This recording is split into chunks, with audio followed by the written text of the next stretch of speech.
So, Brad, you're going to be back in Ireland again on Saturday, the 16th of July. You'll be performing at Dublin's Three Arena, a venue you're very familiar with. You're going to have Morgan Evans opening for you. You must be looking forward to it. My whole band and crew and family and everyone is so excited to finally come back. It's been too long since we were over there. And Paisley, as you know, is such a common name in Ireland and Scotland. And I've been in the middle of working on a new record that no one's heard. I haven't even talked about yet. And I do see a major amount of influence that I feel like does kind of go all the way back to some part of my DNA that came across the ocean. And there's a lot of looking at the world from the vantage point of someone who grew up in this coal country of West Virginia within these hills, where I do think it was the Irish and the Scottish that brought things like the violins and turned them into fiddles and, and mandolins and acoustic guitar and banjo, and these things that turned into our form of Celtic music, really. And there's such an influence of that on this record. I've got Dan Tominski coming in today to do some more stuff. He and I have been working on he's on a bunch of different things. Jerry Douglas was on this. There's a really great bluegrass singer named Sierra Hull who's playing mandolin and singing. And we've got several others, little guests here and there, but the songs really do reflect, I think these are the kind of things that are going to be a lot of fun to play in Ireland and Scotland. And because I do think they're going to be like, wait a minute, he's doing what we do, but with a twang. And I think it'll be fun to try them out maybe this tour. I could see me throwing a few in when we're over there. And I do think that'll be the first time I play any of them. I have not played any of them in America yet. As someone who regularly tours so much, how did you adapt to lockdown during the pandemic? I did my best throughout the first part of the pandemic by doing a lot of these. I mean, you probably saw some of what I was doing and found very quickly what Zoom was and was able to sort of connect with fans that way, which was something that I desperately needed, which I really felt like when they took away performances and you're working on music or you're trying to entertain people and everyone is stuck in their home, this technology is the only thing I think that allowed me to stay sane throughout it, because the music industry was a very, very strange place. It was very hard to understand what was happening.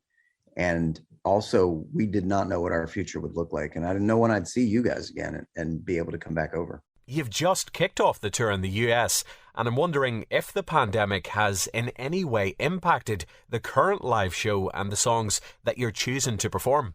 I think what's nice is that everything that you do now sort of feels like a clean slate.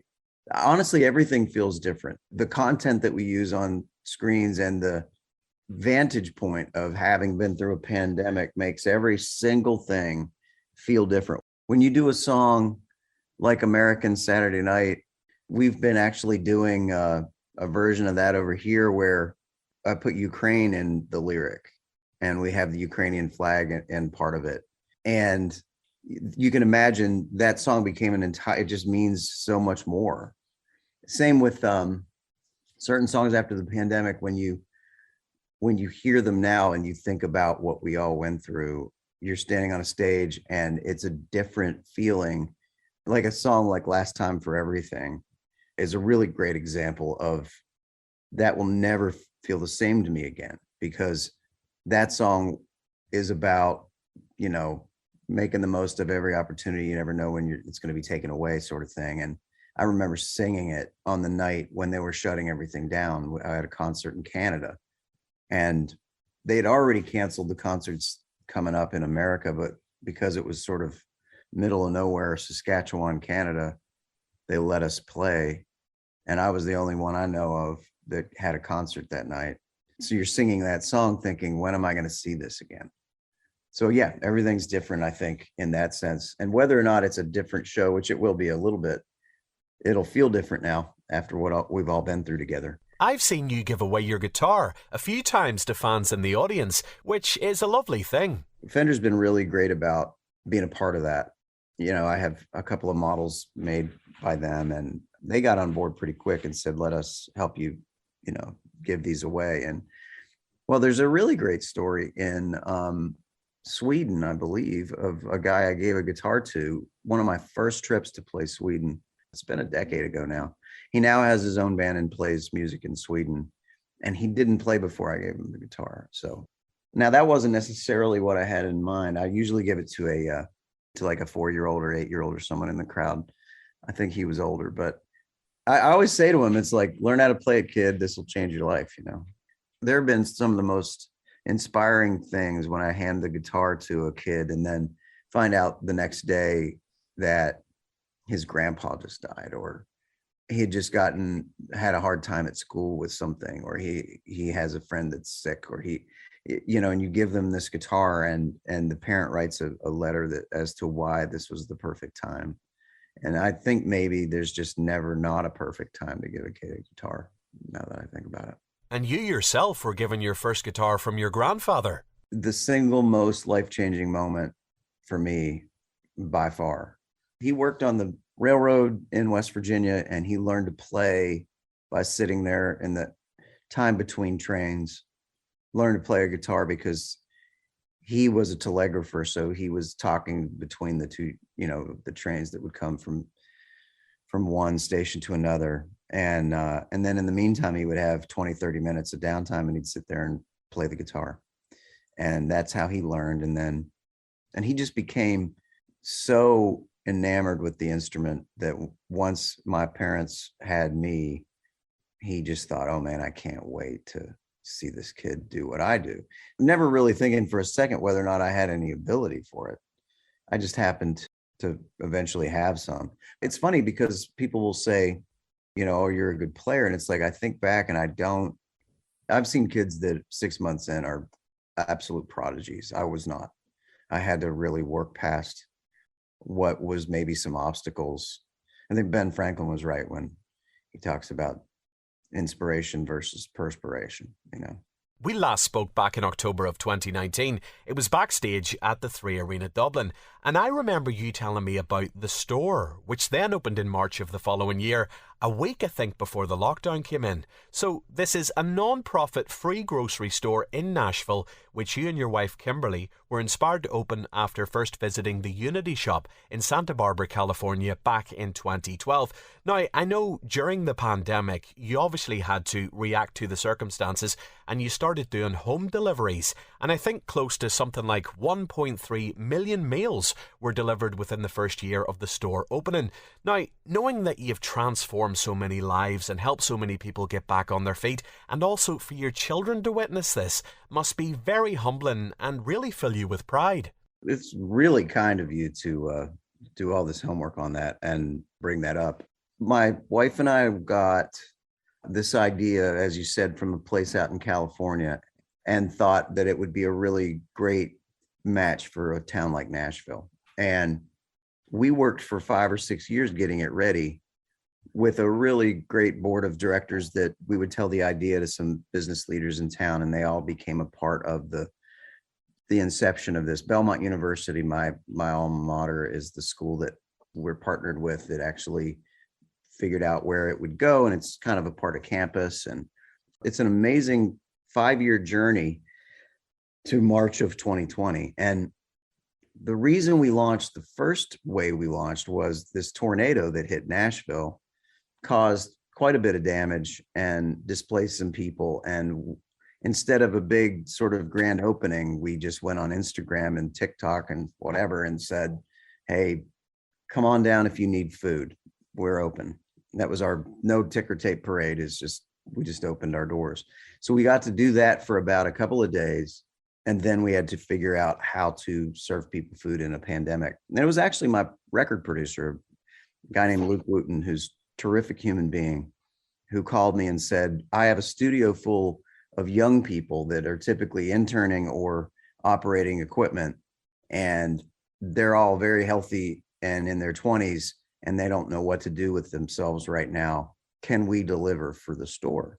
And it was his idea to do the deliveries. And I think back 1.5 million meals later on what he did, and he had no idea. He single-handedly went door to door in a place called the Towers, where a lot of elderly people live, And one of the things that Luke said to me was, I know you're going to serve meals to people that have a financial sort of challenge in their lives, but what about elderly people who shouldn't be shopping?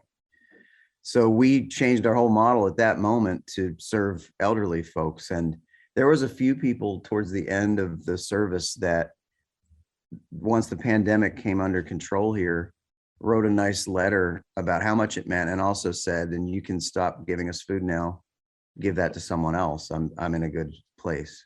When you see somebody graduate out of it, it's a really rewarding thing. And for me, I think it kept us sane throughout the pandemic, that we had this going, and that it found a way to thrive, because there was no part of our plan that we would be a food delivery service during a global pandemic, that we had to learn how to do that. And so thankfully, since then, it's back to kind of what we envisioned. And again, it's a very good feeling, because that feeling of helplessness that I felt the day they canceled all my concerts was a very dark hole to climb out of. And to, within a week or two, start to see what we had kind of created helping people, it kept me sane. Growing up as an only child, do you think that fed into your creativity? Yeah, I think so. I'm definitely, in many ways, a prototypical only child, and I'm very very self-sufficient that way. I think so, and I think there's an element of that, both a blessing and a curse. My wife laments the fact that I'm so sort of comfortable being lonely. It's a different way of being raised. She had two siblings, so for me, and she also is just thick as thieves with them. I mean, I've told my brother-in-law, who's married to her sister Ashley, I'm like, you realize there's not a single secret. It sparks creativity when you don't have any competition for the use of the creative instruments in the house, as well as, but it also sparks spoiled rotten, which all the presents under the Christmas tree were mine. So, being a father of two boys with two very famous parents, how do you keep their feet on the ground? It's very tricky. I mean, it's something we think about more than you can imagine. It's daily with every decision. And it's especially now as they turn into teenagers and have more of an active social structure than they do when they're young. When they're young, it's the people they go to school with, and they have a group of friends, and you can but as they get older, you have to really start to understand who they are. And for us, what's really been a challenge is, like you say, realizing that they're going to know it's not totally normal. It's not normal to come tour Europe while your dad plays, but it is also the greatest experience. That I think they would say their favorite memories as a family are each of the European tours I've done. I've always brought them ever since they were old enough to go. I mean, the first time I ever went to Europe without them, they were each about maybe Jasper was barely walking, and they couldn't go on the trip. So it was just me, and I was miserable. I was over there for 10 days and felt like I was missing out. And then the very next trip to Europe and all the shows that we did, they came. And they're actually homeschooled anyway. They have a group they get together with for that, but we call it hotel school in Europe. And the last time one of their teachers flew over, met them, and we did like a week in Europe, and we did some days in Dublin and some days in Rome. What they would do is we would have hotel school, and in the morning they would learn about Henry VIII. And then in the afternoon they would say, okay, cool, let's go see the tower. And they went and saw the suits of armor, and you can imagine what they're getting from that. It's been a challenge, but I'm happy with who they are so far. I think they're better people than I am. You headlined the 4th of July celebrations in downtown Nashville last year, performing for 350,000 people. You brought out both Joe Bonamassa and Kelsey Ballerini. How surreal was it for you to be standing on that stage? More than surreal. I mean, I've stood in that spot on that street before, which is very, very bottom of Broadway, looking up. You know how it goes. It sort of goes straight up for a mile before it crests at the top there, past the arena and all that. And we're down there at the very bottom where they've set a stage up right before the river. There was not a gap between people. So I heard well over the past where they could even see me. And Nashville pulled off one of the best presentations and parties I've ever seen. Just every big screen on every bar and all the way up and down the street, everything had our show on it. So if you were in town at that point, every single thing had the concert. You could be in a bar and the concert was on the TVs. You could be out there on the street and see it in the distance. I've never seen a sea of people that big, and we've played some big festivals, but that was really, really inspiring. And then you add to the fact that we had just been through a year and a half of taking live music away. And that was the grand sort of reopening. It was very emotional for me. I'm playing this show and I look out and so many of them are just bawling their eyes out the minute the music started. And, we'd been through it quite a bit as a town. Nashville was hit pretty hard because they took away live touring. And just finally, Brad, you've been coming over here to perform now for over 10 years. How have you witnessed country music grow in this part of the world? One thing I love about Europe when it comes to country music is your vantage point is one that you weren't probably inundated with this. You didn't grow up where it's on 3 of the 5 stations on your radio. You had to find it. The fans that I find over there, I can dig out one of those early album cuts and they know every word. If I were to do that here, I'd have a lot of confused fans going, what is that? There's such a hunger, I think. I've said this before and I say it all the time about when I tour over there. What's fun is I'm exotic to you. You're not spoiled by country music at all. And it's fun to come over and realize these are people that really appreciate it, are really hungry for it. And I'm honored every time that I get to do that.